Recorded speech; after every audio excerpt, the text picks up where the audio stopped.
say it's I do like Puck. Playing versus Puck is pretty awesome as Morphling because you can do some really flashy stuff with like earlier rotations with your morph.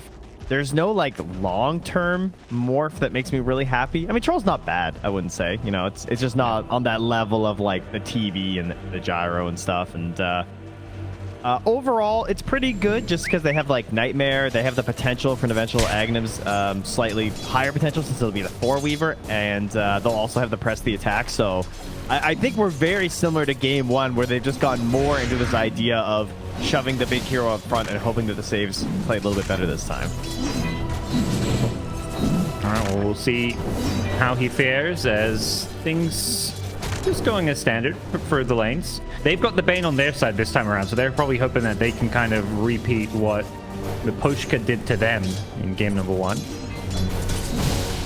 Yeah, they have to be a little bit cautious about, like, maybe there's a level 2 play here from Mirror and Collapse if Alberca's a little bit slow on it. Just because they could go, like, Inkswell into charge and he just dies with no waveform. And they're actually going to get it first here, too. This is pretty scary. Late. Doesn't look like they will make the play under the tower. Collapse 9 XP away there, so we're good. Saved. Yeah, somehow Grimstroke got the level 2 before, and maybe that was the D-Ward XP. But taking a look at some of the other lanes, poor Trent doesn't have trees to play on. Just typical Trent stuff these days. As soon as you see it, you get that Clone Blade and just chop down all those trees in the off lane. Yeah, you actually just have to assume that you want the trees to play in. Just like because they're just wrong if they leave the tree up, right? Like, and you should understand that as a Trent player that, like, you can't be coming to a game expecting to get to play the trees in your laning stage. That's just not how it works. So Mapochka, you know, he's got it covered here. The other thing I do like is that with Mapochka, they actually have some team fight. There is 0 team fight on Gambit. Like, everything's just single target. We got Sonic Wave. That's our AoE. Like, maybe like last game they had all the team fight and they're like, it didn't work for us. Let's take a different approach. But definitely a little concerning. Treant, Puck, Grimstroke, Spirit Breaker, like Inkswell and stuff. That feels a lot more scary when it comes to team spirit. So see if ASM Monaco Gambit can get some kind of, you know, more pick off, brawly, scrappy kind of play going on. Yeah, certainly what they're going to need. Now, what I really liked with the troll pick too, though, was I was looking at their lineup from Spirit and I was like, man, like, how do you actually push towers? This lineup, right? Because they did like Spirit Breaker core, a Puck core, but they finished off with a troll, and I feel like that was just the perfect hero to go for at the end there. Good in the lane versus the Legion, can get it done. And then when Troll shows up, much like the, you know, Reducer or whatever, you can just, it doesn't matter what the rest of the lineup is. You're going to take that objective, or you can see now that goes to my theory about why the Dire one's slightly worse, right? Because you got that Pillar ward. The ward that spots the Radiant one's kind of trash. Yeah, you don't really want that like ward on there. High ground triangle. First blood comes out. It's Morphling. As Queen of Pain continues her hot start. Doesn't get the kill, but gets the assist. I'm sure he'll just shake that one off. Hopefully he's not in full tilt mode, because that's a pretty frustrating one after I just said he doesn't flub, and he goes and flubs one on me. So, you know, thanks a lot, Africa. Now he's getting run down. They still have an Inkswell, by the way. Yeah, it's not going to be the Morphling they get, but the Bane in all sorts of trouble. There's the bash from Collapse, followed up by a charge. Queen of Pain shows up with some cleanup duty, though.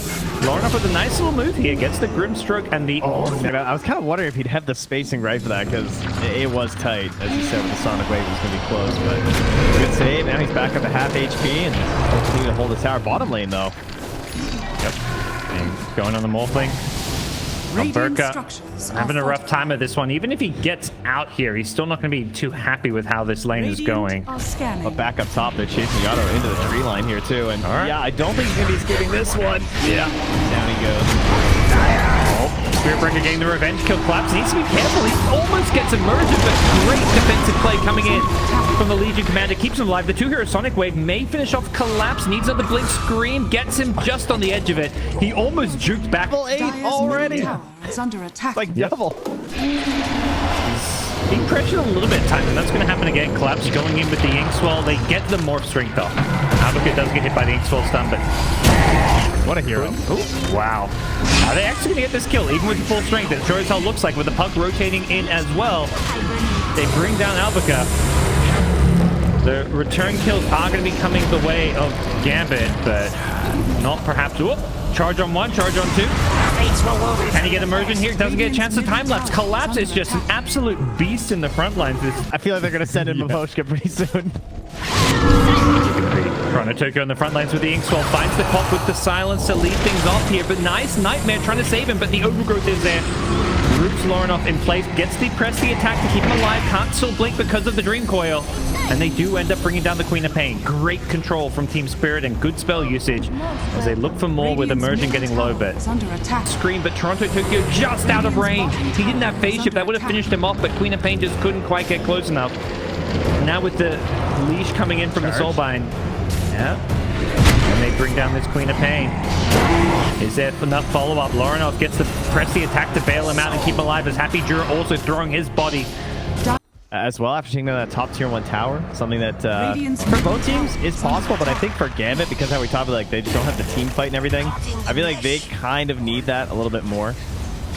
Swoop through past the shrine and back into the lane, and somehow both teams didn't see each other. Else gets charged as Spirit Breaker. I mean, there's the movement speed, just instantly Shadow Blades and looks to get out. Tumbler. The Tumbo's toy. Uh-oh. He's still fine for now. No yeah, way. That's the charge. Oh my god. Double. No help there from the tree too. So this is what they need to take towers. Number 1 tree is dead. Yeah, they're gonna pull forward the charge on tree. Wow, Morphling just died. Didn't get a chance to respond. The Spirit Break is just out of control. Collapse is an absolute beast in these front lines. They're gonna get the Weaver as well. There's just too much control. The Dream Core, the leashes, the Soulbind. You say they may just want to get this Spirit Breaker. But you've got to be so careful with that Bulldoze. Hiding in the trees, they get the jewel, and Bulldoze was down. Very nicely done. We all know with the Aegis, depending on how well your opponents play around it, it can almost feel kind of useless, and you just end up going down last. Very exclusive. You know, we need one of those posts, you know. Items clearly balanced if only one hero buys it. Find the Weaver. Oh, he lived! Mira. Oh, he's so fast. Grimstroke. He's outracing the Weaver. Oh, Alberca, please. That's damage. Mira's just waiting. He's got another Inkswell. There we go. Charge in. Inkswell going to be following this one up.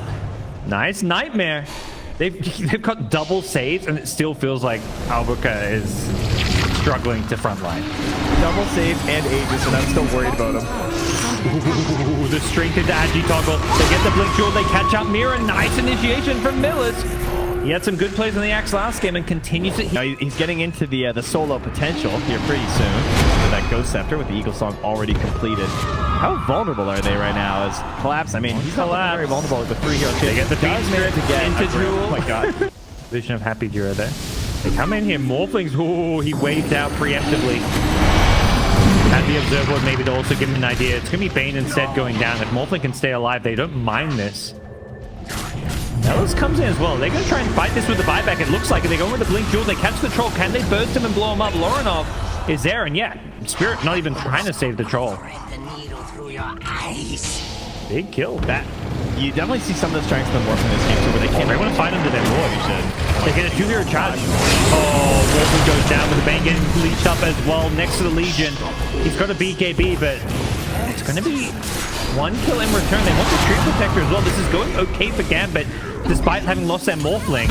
Legion Commander Armlet toggling, trying to get back to low ground. He's got some spider legs of his own and using those to great effect as Collapse goes down. Lorinov, it's the Queen of Pain with the double damage. Honestly, like, it feels like Gambit are making all the right plays and momentum is going their way. Yeah. On to Adaptive Strikes. One we maybe see every day.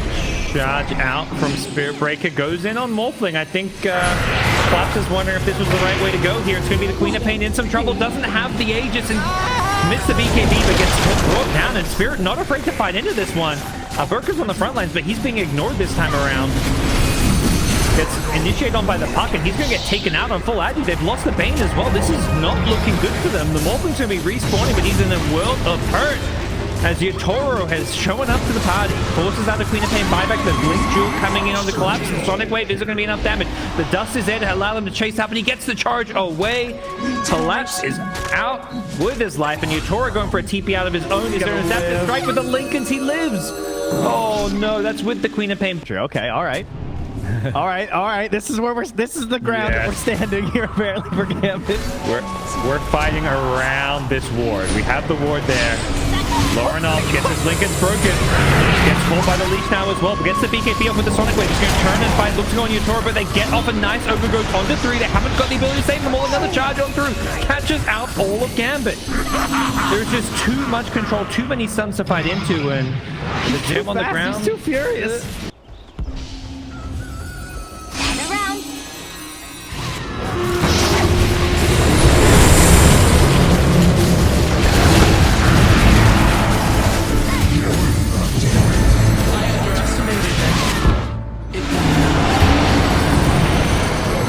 Sorry about that, folks, as Yatoro getting controlled by Alberca. He's chosen to form into the Spirit Breaker.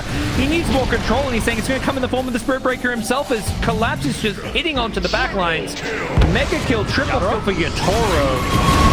They could be in some trouble here. Nice Sonic Wave coming out. That's going to finish off the Troll and the Grimstroke. They've lost the Weaver, and Queen of Pain does go down in the process here. Toronto Tokyo, with all the low cooldowns with the Octarine Core, is trying to hunt down Alberca. Yeah, buybacks used by Legion and Weaver, as well as the Treant Protector. As Morphling showing in the mid lane. Has got that Lincoln here now. Gets Stream Called though, and the charge on through. He charges the creep wave. Oh, he says, nice try with the Lincolns. Yep.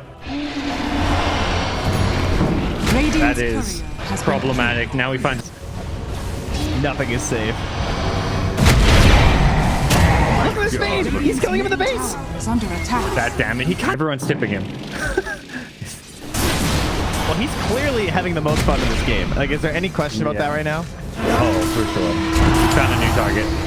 Legion Commander gets the Pressy attack off and BKB, but there's Nova Growth to lock him in place. And they're just leaving him for Collapse. Oh, he charges through. It's immersion as well. And yeah, they're just playing with their food at this point. 1K movement speed. Doesn't pop the phase. Yeah, there's 2K, 2.3K. Jeez, he's gonna be passing Chat MMR pretty soon, guys. I don't know. He might already be fast. I think he's actually surpassed the average MMR moves. Yeah. Radiant's middle tower. He's about 2476. Ooh, that Weaver almost getting instantly blown up by that, but they turn around and kill the puck. Gotta be a little bit careful not to meme it up too much. Yatoro's just like, stop not having fun this game, so I'm gonna hit the throne. Yatoro's just like, I'm gonna help you guys out, Gambit. He's going for that throne. Alberca's trying to stop him with the charge, but Yatoro's having none of it. He gets nightmared up, but that's just gonna delay the inevitable. I'm sure Collapse is like, dude, why are you ending this game? I'm having fun. Just let me have some more fun.